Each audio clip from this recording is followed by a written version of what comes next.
Jean Harlow. In the 1930s, the beautiful platinum blonde sex siren redefined Hollywood's leading lady. She was brash and self-assured with a smoldering sexuality that both shocked and titillated audiences. But Jean's personal life was even more shocking. She had 3 marriages, one of them to a bigamist with some serious sexual problems, who turned up with a hole in his head under very fishy circumstances. She was Hollywood's first blonde bombshell, but her life was a whirlwind of personal disappointments, failed marriages, and romantic frustrations.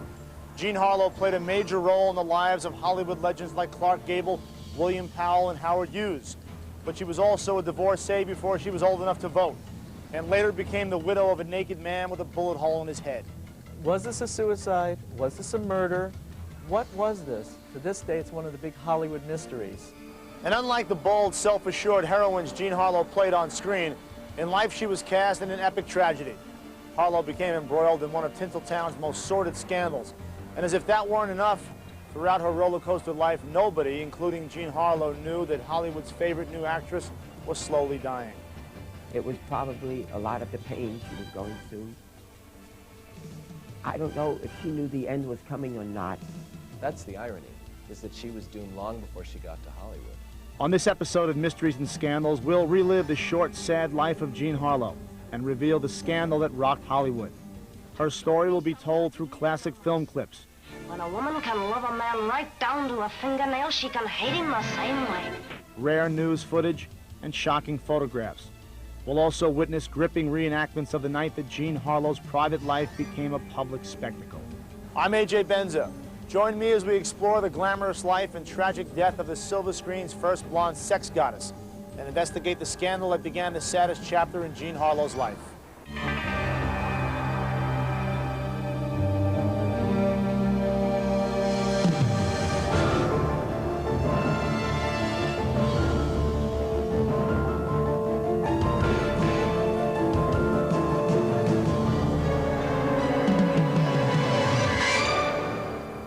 Jean Harlow was born Harlean Harlow Carpenter in Kansas City, Missouri on March 3, 1911. Her father, Montclair, was a prominent dentist. Her mother, Jean, who would later become her movie namesake, was frivolous and flighty, hardly a typical society matron. When Jean was 11 years old, her parents divorced. Biographer David Sten is the author of Bombshell. Mother Jean got a divorce, which in 1922 in Kansas City, Missouri was a big scandal, and immediately departed for Hollywood, tried to get a career for herself, was told she was too old, went back in defeat. Jean's mother, her dreams for stardom crushed, was determined that her daughter would have every opportunity to succeed in life. At 15, Jean was sent away to a very prestigious boarding school in Lake Forest, Illinois. She fell in love with a handsome and popular young man from a wealthy Chicago family, Charles Fremont McGrew III. Marcella Rabwin was movie mogul David O. Selznick's executive assistant and a close friend of Jean Harlow's. She was in the girls' high school at the time she married him. And all the girls there were crazy about McGrew, and when he asked her, she said yes, happily. But the marriage was short-lived. Jean was married at 16 and divorced at 19. She left Illinois and McGrew behind and went home to mother and the new stepfather, Marino Bello, a shady character with ties to the mob. Before long, the three of them set out for Hollywood in search of fame, or at least fortune. In 1929, at Mama's urging, the young beauty landed a job as a film extra at 20th Century Fox. This led to Jean's big break in the Laurel and Hardy comedy Double Whoopee. And immediately people noticed, who is this girl with this, of course, platinum blonde look? And that really, I would say, launched her career in many ways. The young starlet decided it was time to lose her birth name, Harlean Carpenter. Not exactly a name you'd want to see up in lights. Joyce Vanderveen is the author of Deadly Illusions. Her mother's maiden name was Jean Harlow. She loved her mother, so she took the name Harlow and her mother's first name, Jean, and so she also became Jean Harlow. So in order to keep them separated, there was Mama Jean and there was Baby Jean, and ever thereafter known as Mama Jean and Baby Jean. And it wasn't long before the beautiful Baby Jean caught the eye of Agent Arthur Landau. He was a very good agent. He got her a part with Howard Hughes in his picture. It was a pretty good picture. He was not a bad producer. He had all the money in the world, of course. The movie was Hell's Angels, produced by Howard Hughes, the most dashing figure in Hollywood. Jean Harlow quickly became his flavor of the month. When we come back, baby Jean turns into the bombshell who knocked the socks off Hollywood. But all the money, glamour, and fame that Hollywood had to offer couldn't keep Harlow off the road to scandal and tragedy.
are looking at Hollywood Boulevard, illuminated for miles in honor of the opening of Hell's Angels.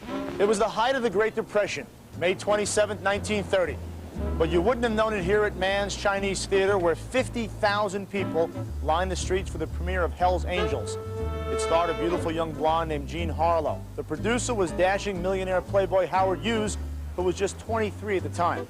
He had just made the most expensive film in history, $4 million. That would just about cover the cappuccino budget for a Hollywood flick today. Hell's Angels marked the beginning of Jean Harlow's rise to the top. I would like to use this occasion to publicly thank Mr. Hughes for the opportunity he gave me. Hell's Angels was a booming success. It made Jean Harlow a household name. She was a mere 19 years old. Although she was under contract to Hughes, other studios soon began expressing interest. Howard Hughes signed Jean Harlow before she appeared in Hell's Angels. He was paying her $100 a week. He signed her to a 5-year contract. Within 2 years, really less, she was such a big star that he was loaning her out to other studios for $5,000 a week and paying her $250. No wonder he was a millionaire. One studio that borrowed Jean from Hughes was MGM, ruled by Louis B. Mayer. One of Mayer's lieutenants was a producer named Paul Byrne, shown here accompanying Jean to the premiere of Hell's Angels. Byrne was infatuated with the young starlet and pushed for her to be cast in the lead for Red-Headed Woman. Louis B. Mayer, the boss of MGM, really thought that Jean Harlow was kind of a slut. He was not anxious to give her that kind of a part, but Paul Byrne insisted and fought for her, and finally she got the part. That's what made her a star. The lead in Red-Headed Woman was a coveted one. Every actress in town was after it, including former silent screen star Anita Page, who auditioned for MGM executive Irving Thalberg. And I asked him if there was a chance that I could get it. And he kidded me. And he said, "Oh, what'll you do for Papa?" Because he was just teasing. And I said, "Oh, I'll just give you the best performance I possibly can." And so he liked that. He laughed, and so that was that. But Papa gave the part to the platinum-haired Jean Harlow, who agreed to a dye job. There were no hard feelings between Harlow and Page. The two actresses even became good friends. I did like her so much, even although she got red-headed woman. I wanted that one, and I could have played that right to the, oh, brother. Oh, brother is right. The film was about a woman who slept her way right to the top and got away with it. She was absolutely terrific in the movie. And after that, she kept playing, in a sense, the red-headed woman, the same persona. Brassy, you know, showing off her body, and sharp and witty. Really, it was just too amusing for words. There I was with a cinder in my eye as large as a paving block, with the Grand Duke on one side of me and the Marquis on the other. Jean Harlow was sexy and sassy, but the one thing that everybody was talking about was that hair. The age of the platinum blonde had arrived with a bang. Alfred Pagano was Jean's hairdresser. We were creating the platinum blonde. We were creating a new type of lady. It was the first real glamour. Jean Harlow was the first American film actress ever to dye her hair, specifically to bleach her hair. And you have to remember that when this was done, a woman who bleached her hair was one thing and one thing only. A polite term for it would be a tramp. I used Purex, just a few drops of Purex, and it would burn. I'd say to Jean, you know, is this hurting you? And she says, a little bit. So I'd use a blower on her, cool it off, sometimes with magazines, fan it off. And Jean needed cooling off. All the rules of the day went right out the window with this girl. In fact, Jean Harlow started some very controversial fashion trends. Never wore undergarments. And I used to say to Jean, my God, you don't have anything on underneath of that. She said, no, I hate lines. She didn't like undergarment lines, pants, bras, anything like that.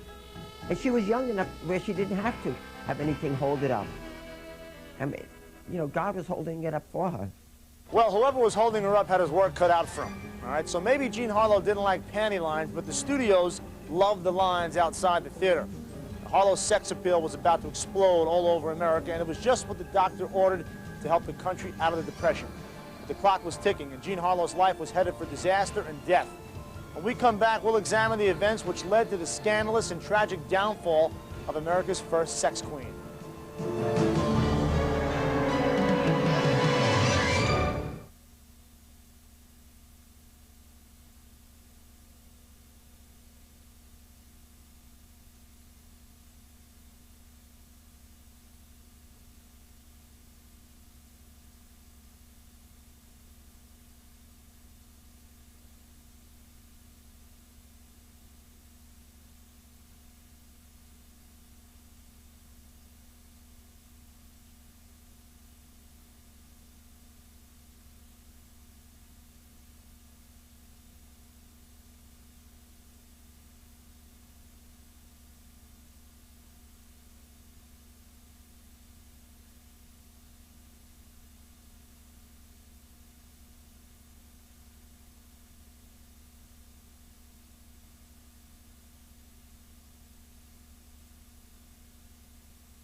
Jean Harlow was only 21 years old and the hottest, sexiest property in Hollywood.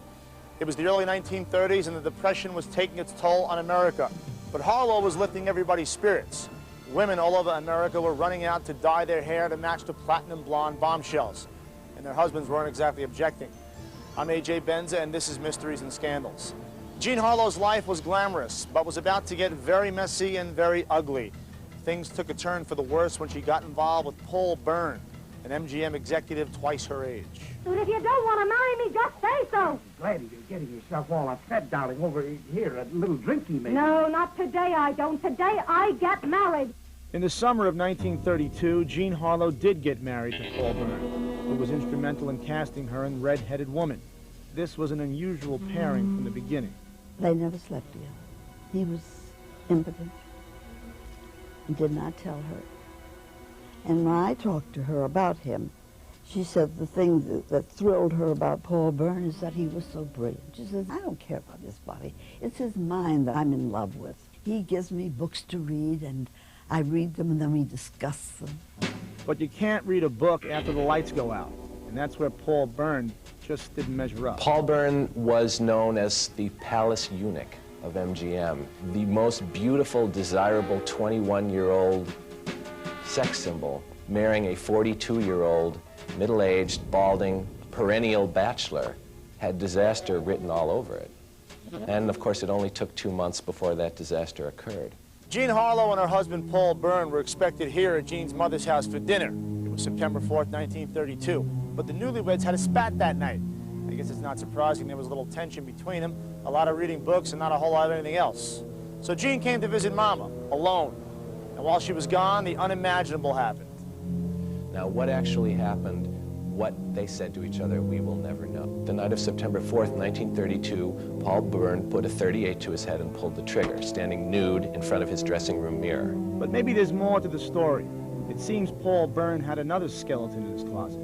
David Baldwin is a cousin of Jean Harlow's. The only thing is that Jean didn't know about Paul's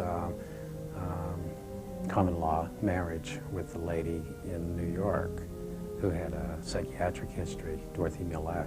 It appears Dorothy Millette had shown up at their home, had had a scene with Paul Byrne, because under New York law, they were still legally married. They had a common law marriage, which made Paul Byrne a bigamist. Boy, this guy was a real prize.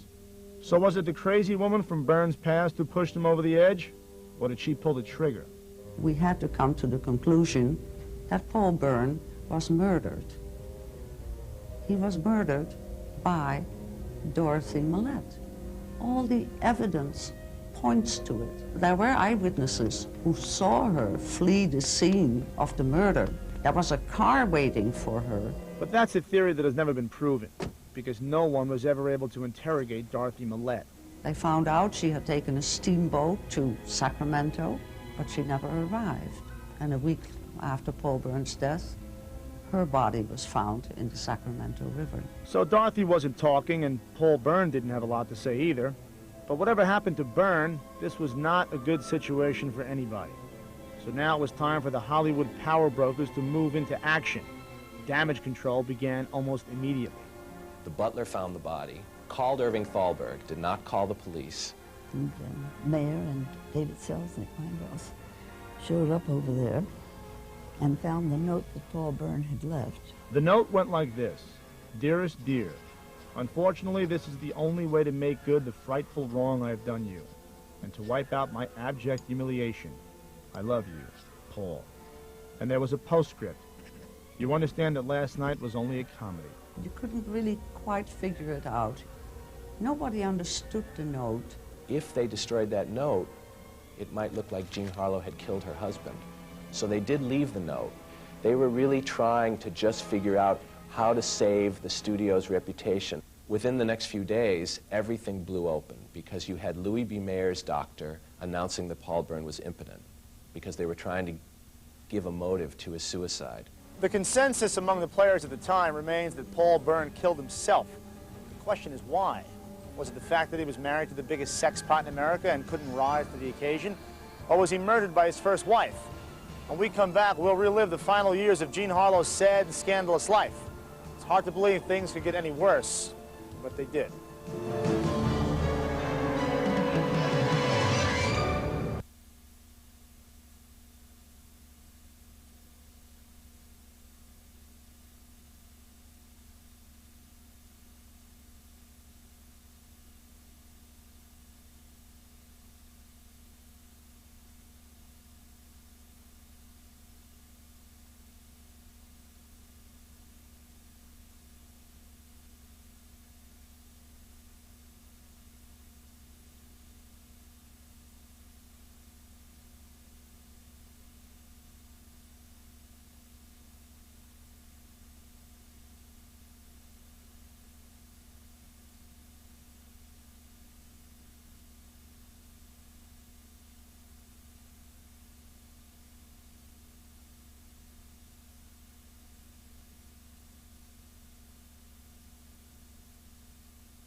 marries bigamists. If you publish that, you'll have another libel suit on your hands. I'm not a bigamist. You married me, didn't you? Ironically, Jean Harlow had married a bigamist, technically speaking. But now Paul Byrne was a dead bigamist. So Jean Harlow had been dealt two crushing blows at once. First, she finds out her husband commits suicide, and then she finds out her marriage to him was probably a big sham. Plus, his common-law wife, or the woman who claimed to be his common-law wife, Dorothy Millette, had just drowned under mysterious circumstances. But somehow, Jean Harlow managed to come through all of that with a lot of class. Jean Harlow heard about poor Dorothy Millette.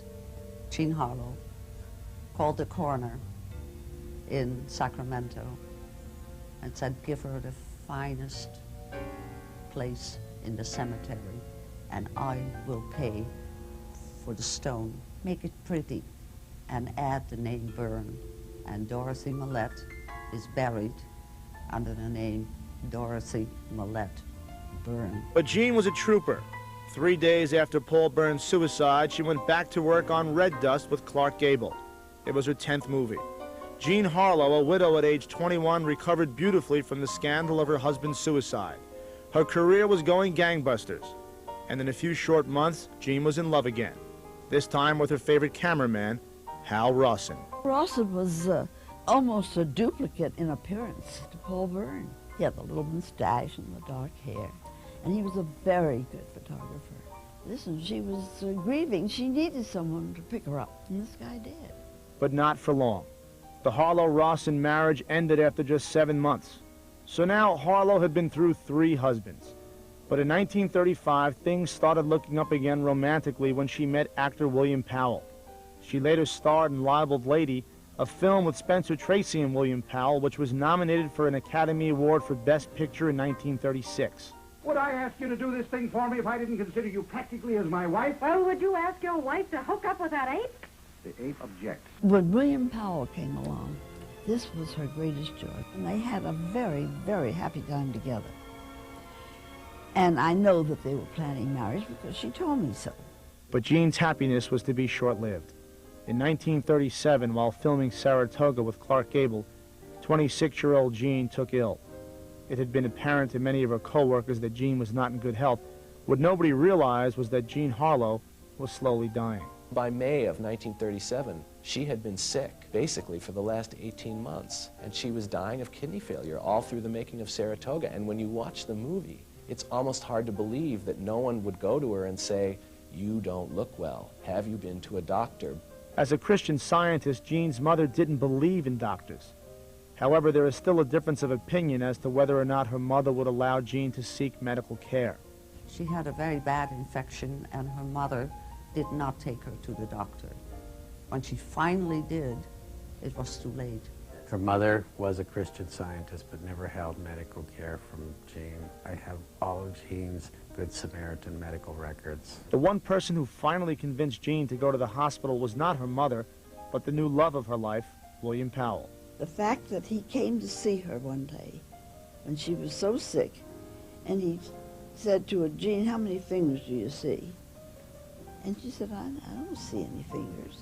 And he knew then that there was something very, very wrong, and so he called his doctor and had her admitted.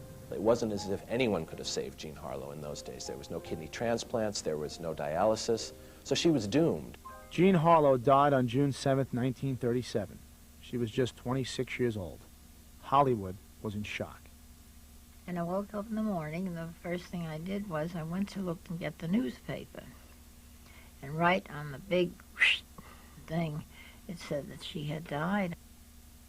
Ah, come on out of the trenches. I'm not going to throw any bombs. I'm harmless.